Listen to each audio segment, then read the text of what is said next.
చేతిలో సామాజిక అస్త్రం నెంబర్ వన్ నెంబర్ వన్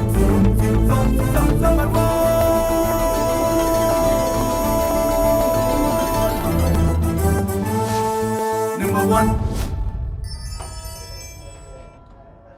త్వరలో మేము కూడా అసలు ఈ రామరాజ్యం 99% ఎట్లా అయింది, మీ ఇద్దరుకున్న గొడవల మీద మీరు సిబిఐకి ఎట్లా వెళ్తున్నారు, నార్కో అనాలిసిస్ టెస్ట్కి మేము కూడా డిమాండ్ చేస్తున్నాం.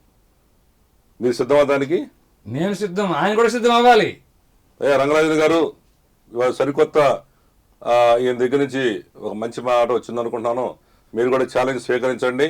ఇలాంటి దుర్మార్గుల్ని, ఇలాంటి సమాజంలో పట్టి పీడిస్తున్న వీర్రాఘరెడ్డి గారు లాంటి ముఠాని ఏరి పారేసి జీవితకాలం జైల్లో పెట్టాలని, దీనికి ఏ ఖర్చు అయినా సరే మేము భరిస్తామని నెంబర్ వన్ ఛానల్. ఆయన దగ్గర కోట్లు ఉన్నాయి సార్. వద్దండి పాపం, ఎందుకు ఆయన లేదు, ఆయన చందాలు కూడా తీసుకోవట్లా. మాకు తెలుసు ఆయన గుడిలో పాపం హుండియే పెట్టల. ఈ ఖర్చుకి నార్కో అనాలిసిస్ టెస్ట్ కొంచెం డబ్బు కట్టాలండి, మీరు చెప్పగానే చేయరు. ఆ డబ్బు ఏమన్నా మేము ప్రజల నుంచి కూడా మా డబ్బు మేమే కడతాం నెంబర్ వన్ న్యూస్ ఛానల్ నుంచి. ఎందుకంటే నిజాయితీ బయటికి రావాలి. అసలు వాళ్ళంత మహానుభావుడైన రంగరాజన్ గారిని మీరు దారుణంగా కొట్టడం మాకు బాధాంశం.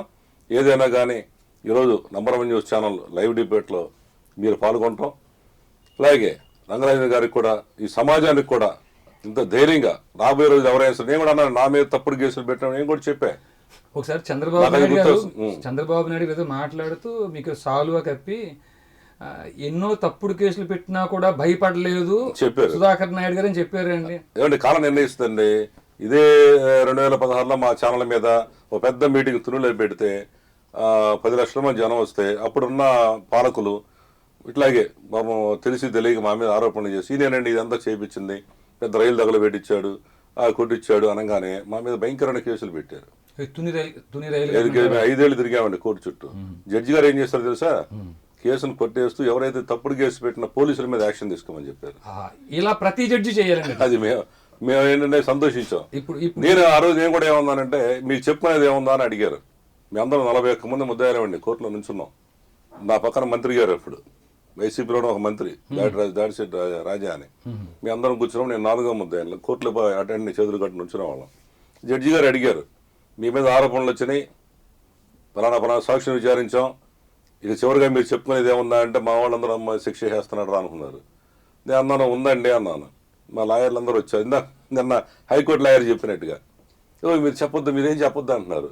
నా బాధ ఏంటి తెలుసా, తప్పు నేను చేయలేదు, నిజంగా మేము ఎవరం చేయలేదు. ఇక్కడ అన్ని తప్పుడు కేసే పెట్టింది మాకు తెలుసు, పోలీసు వాళ్ళకి తెలుసు, ప్రభుత్వానికి తెలుసు. మరి జడ్జి గారేమో ఇంకేమైనా ఉన్నాయి చెప్పుకునేది ఉందా అంటే, మరి కాసేపు శిక్ష చేస్తానేమో అని కంగారులో ఒకడేమో సూసైడ్ అటెంప్ట్ కూడా చేస్తున్నాయండి. నేను ఆయన కాపాడుకొచ్చాను కుర్రోడిని 40 మందిలో. నేను అన్నా నాకు చెబుతాను అనగా లాయర్లు పరిగెత్తున్న ఆయనకు వచ్చారు. ఏంటో ఏం చెప్పబోతున్నారు అన్నారు.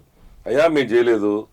ఆ రోజున సంఘటన జరిగినప్పుడు ప్రెస్ మీట్ పెట్టి సాక్షాత్తు ముఖ్యమంత్రి గారు ఆ రోజున చంద్రబాబు నాయుడు గారు ఇది కాపులు చేయలేదు, ఇది చేసిన వాళ్ళు ప్రతిపక్ష నాయకుడు జగన్ పులివెందుల నుంచి కడప నుంచి వచ్చారు, వాళ్ళు చేశారని ఆయన స్వయంగా స్టేట్మెంట్ ఇచ్చారు అన్ని ఛానల్స్లో. రెండో రోజున జగన్ గారు స్టేట్మెంట్ ఇచ్చి ఆయన వచ్చి ఇది మేము కాదు అధికార పార్టీ వాళ్ళు ఈ ఉద్యమాన్ని అణచడానికి ఇది చేశారు అంటే, ఈ ఉద్యమంలో ప్రధానంగా మాదేనండి. నేను గర్వంగా చెప్పుకుంటున్నా. ఈరోజు ప్రజల వారిని అడగండి, నంబర్ 1 ఛానల్లో ఉండబట్టే మన ఛానల్ చూసి జనాలు లక్షలాది మంది అంత పెద్ద ఉద్యమం ఏర్పడింది. ఏమండి నా మీద కేసులు పెట్టినప్పుడు నేను జడ్జి గారికి చెప్పి, అయ్యా మరి మేం చేయలేదు, ప్రజల ఆస్తి తగలబడిపోయింది, నా బాధ అది. రైలు తగలబడిపోయిందండి 10 కోట్ల ఆస్తి కదా, నిజం తేల్చడానికి వాళ్ళిద్దరిని కోర్టుకి పిలవండి, నిజాలు తెలిస్తే అడుగుదామనంటే, అయ్యా మహాత్మా నన్ను ఇదే అన్నారు, ఇప్పటివరకు 5 సంవత్సరాలు తిప్పారయ్యా, వాళ్ళిద్దరు కోర్టుకు రారు పెట్టరు, కోడి కత్తి కేసులని ఎంతవరకు బాలేదు ఆయన మీద కేసులు, ఈ కేసుకి ఎందుకు వస్తాడు, మళ్ళీ మనందరం ఇంకో 10 ఏళ్ళు తిరగాలి, దయచేసి మీరు నోరు మూసుకుని ఉంచండి అన్నారు.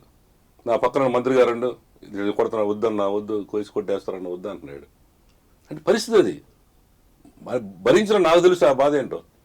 మరి ఇలాంటి పరిస్థితుల్లో మరి ఇంకోసారి మా నంబర్ 1 న్యూస్ ఛానల్ విధానాన్ని మార్చుకోవాల్సిన పరిస్థితి వస్తుంది. ఏది ఏమైనా ఇవాళ గతంలో కొన్ని మేము పడిన ఇబ్బందులు కూడా లైవ్లో గుర్తు చేసుకున్నాం.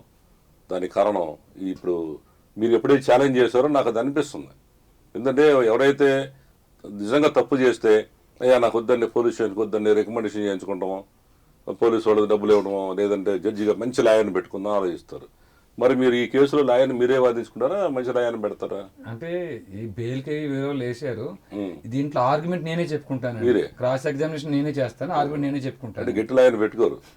అవసరం కూడా లేదండి, ఎందుకు గతంలో పెట్టిన కేసుల్లో కూడా నేనే ఆర్గ్యుమెంట్ చెప్పి గెలిచానండి నేనే. సరే, ఏదైనా కానీ ఈ రోజున అయ్యా రంగరాజన్ గారు, మీరు పెద్దలు, మరొకసారి మీకు పాదాభివందనం చేస్తున్నాం.